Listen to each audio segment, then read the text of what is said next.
संगत जी, आज हजूर जी ने सत्संग में जो साखी सुनाई उसे सुनकर सारी संगत की आंखों में से आंसू आ गए। हजूर जी ने बताया कि सत्संग सुनने का फल क्या होता है।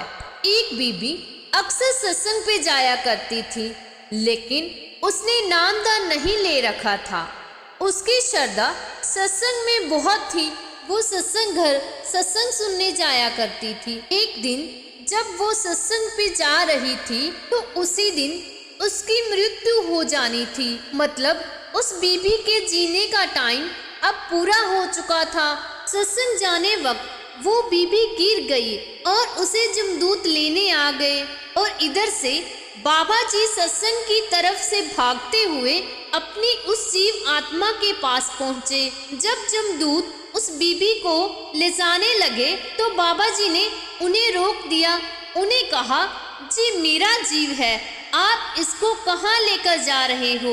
उन्होंने कहा कि हमें जमराज ने इस बीबी को लेने के लिए भेजा है।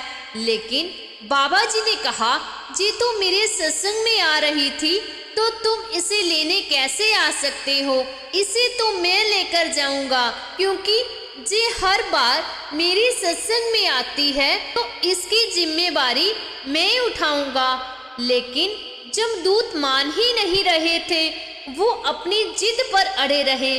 तो बाबा जी ने कहा, अगर ये बात है तो तुम उसके घर तक का सफर तय करो और मैं अपने सत्संग का जिसकी तरफ वो आगे होगी वही उसे लेकर जाएगा। तो जमदूतों ने उस बीबी के कदम गिनने शुरू कर दिए। जब उन्होंने उसके कदम गिने तो वो बीबी सत्संग की तरफ एक कदम आगे गिरी।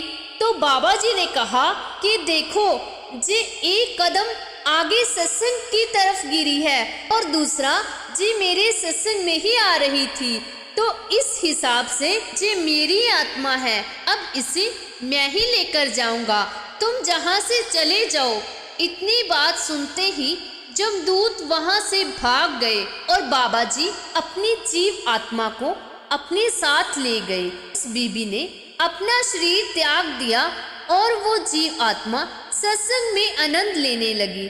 संगत जी, हजूर जी की जी साखी सुनकर सारी संगत रोने लगी और हजूर जी की आंखों में से भी आंसू आ रहे थे। राधा स्वामी जी।